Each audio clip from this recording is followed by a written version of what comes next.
Hi, I'm Ethan Weiner of Real Traps. This video will explore what diffusers are and how they work, and we'll let you hear them in action. Most people have no way to hear what diffusers do or how they sound in a room. As you probably know, acoustic treatment gets very little respect, even by people with a lot of money invested in their gear. It's not like you can walk into a local hi-fi store or guitar center and see high-quality diffusers, or easily take diffusers home to try them out. So we'll record some acoustic music in the proximity of diffusion, and compare diffusion versus absorption and a bare wall. Some people believe that curved surfaces or even bookshelves are useful as diffusers, so we'll compare those too. The main purpose of diffusers is to reduce flutter echo and comb filtering, but without using absorption, which reduces reverb and ambience. Diffusion lets you retain a room's liveness and ambience while avoiding these two common acoustic problems. Comb filtering is a hollow sound caused by nearby reflections and is described fully in another Real Traps video. Flutter echo is also common, and most people have heard its characteristic boing sound, even if they didn't know that it's called flutter echo. This is what flutter echo sounds like. With the side walls so close together, you can clearly hear a pitched tone, but in a large empty room, you'll hear the individual echoes make more of a rat-a-tat-tat sound. Either way, flutter echo imparts the same undesirable pitched tone to everything recorded or played in that room. Diffusers are used equally in recording and listening rooms. In recording rooms, they reduce the strength of reflections getting into the microphones by scattering the reflections rather than directing them back towards the sound source. This scattering also reduces the sound of instruments and guitar amplifiers from getting into nearby microphones meant for other instruments. In a control room, diffusers are generally placed on the rear wall behind the listening position to reduce reflections from that wall and make the room sound larger than it really is. I'm not a fan of using diffusers at reflection points, at least not in smaller rooms. My living room is 16 feet wide, and when I replaced the absorbers with diffusers at the sidewall reflection points, the sound was noticeably worse than with absorption there. Perhaps in a very wide room, diffusion would be okay, but the diffusers would have to be pretty far from your ears. Likewise, diffusers on the front wall won't do much unless you have dipole loudspeakers that radiate sound equally front and back. With normal box speakers, little of the speaker's sound reaches the front wall. However, some people use diffusers all over the entire room, and I can't say that's wrong. George Massenburg is a very famous mastering engineer, and this is the room he works in. Rear wall reflections tend to be very damaging, yielding many equally spaced peaks and deep nulls, because the loudspeakers point at that wall and the reflections are directed straight back at your ears. When the wall is not very far behind you, less than say 10 feet away, reflections at mid and high frequencies are considered early and can harm imaging. The reflections are also stronger due to the close proximity. Even when the wall is farther away, damaging peaks and nulls encompass the entire audible range, starting from the low bass. So the best solution for a rear wall is diffusion for mid and high frequencies, as well as bass trapping for low frequencies. All domestic size rooms need absorption, especially at bass frequencies. Many rooms are treated entirely with absorption, and there's nothing wrong with that. All acoustic problems can be solved using only absorption. But when cost is no object, diffusion adds a nice touch and can make a room sound even larger than it is. Unfortunately, good diffusion costs more than good absorption. Most inexpensive diffusers are too shallow to work to a low enough frequency. To be useful for music applications, a diffuser needs to be at least 3 inches deep, and deeper still is even better. As a diffuser is made deeper, it becomes effective to lower frequencies.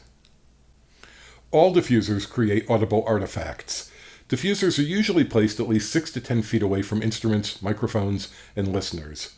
With that much distance, the artifacts are far away, making them too soft to notice. For the purpose of this video, we'll be much closer to the diffusers and other surfaces to magnify their effect, making the artifacts easier to hear.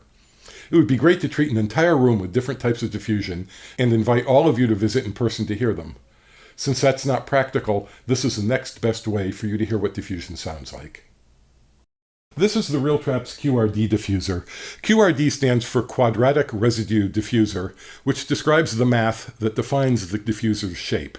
A clever and unique feature of the Real Traps QRD is that it serves as a bass trap below about 500 Hz, rather than just reflect below its active diffusing range. The Real Traps diffuser is one-dimensional and diffuses sideways only.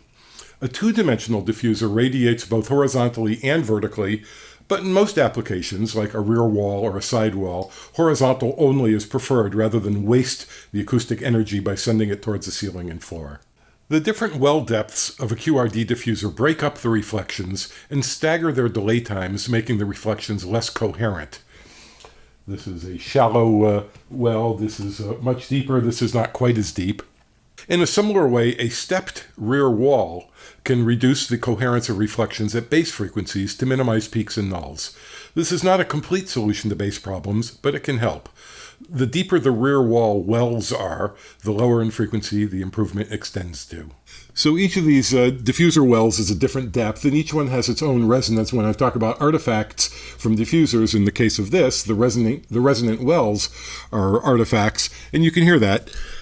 Testing 1 2 3, testing 1 2 3, testing 1 2 3, testing 1 2 3, testing 1 2 3. So one of the devices we're going to test is this polycylindrical deflector. I hesitate to call it a diffuser, but it does diffuse. But it sends sound off in different directions, and you can see that. There's an outer curve, and this shape is good. It deflects sound well in all different directions. But there's also an inner curve section, and this shape is not good. The more the outer surface curves, the worse the inner area becomes because it focuses the sound. That is, focusing is the opposite of diffusion. For this design, we chose to use 1/3 of the round tube for each section rather than half to reduce the focusing from the inner part. Absorption stops reflections completely, though even good absorbers reflect the highest frequencies a little. Absorbers also absorb less when sound strikes at an angle rather than straight on, sort of like the way a rock thrown across a lake at an angle skips over the lake's surface. Now, this bookcase will absorb a little and deflect a little, though it's not really a diffuser in any way one could define a diffuser. Though these are acoustics books mostly, and maybe that helps a little bit. This brings up a good point about all the diffuser types. My personal interest is mainly in small room acoustics. By small room, I mean a room the size you'll find in most homes. A very large space, such as an auditorium or the live room in a $1 million recording studio, has very different problems than the small room most of us record and listen in. In small rooms, it's difficult to get much distance between the performers and their microphones and the room surfaces. So diffusers that work well at close distances with less audible artifacts are more appropriate for people recording and listening in smaller rooms. You'll see photos and plans for polys like this on websites and in books like Alton Everest's Master Handbook of Acoustics, but polys are best reserved for rooms much larger than most of us have.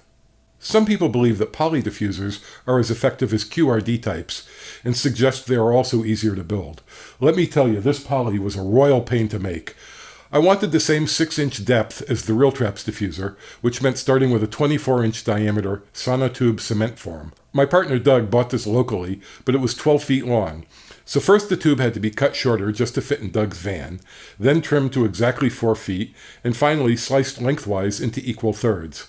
Both operations were difficult and time-consuming, and both required my friend, master craftsman Phil Kramer, to make a custom jig to hold the tube, while it was cut in each dimension on his table saw. Then the sections had to be glued to a plywood backing, primed, caulked, and given 2 coats of paint. All told, it took about 6 hours to make this one small poly. And we can do a similar test with the poly. Testing, 1 2 3, testing. The conventional wisdom is that diffusers should never be close to an instrument, microphone, or listener. It's generally accepted that for each inch of diffuser depth, you need to be about 1 foot away. However, in my experience, QRD diffusers are much more tolerant of close proximity than other types. Even when only a few inches away, a QRD diffuser sounds noticeably better than a bare reflecting wall. Indeed, this photo taken at George Lucas's Skywalker Sound was on a recent cover of Mix magazine. Here you can see diffusers being placed very near to musical instruments intentionally to enhance the sound. In a moment, you'll hear recordings made with an acoustic guitar and its microphone only 6 inches away from each surface type.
As we have seen, diffusers break up reflections to avoid comb filtering and flutter echo, and also to reduce leakage into the wrong microphones when recording. Even though mathematics is needed to design real QRD diffusers, it's not difficult for those of us who are math challenged to understand how they work. Sound is scattered instead of reflected directly back towards a sound source, and the different delay times also reduce the coherence of the reflections.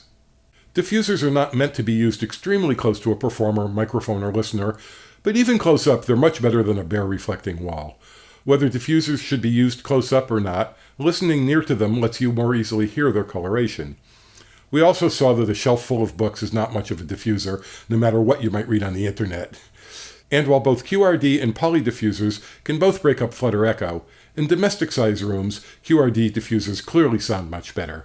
Thanks for watching, and here's a quick recap of the sound reflected off each surface.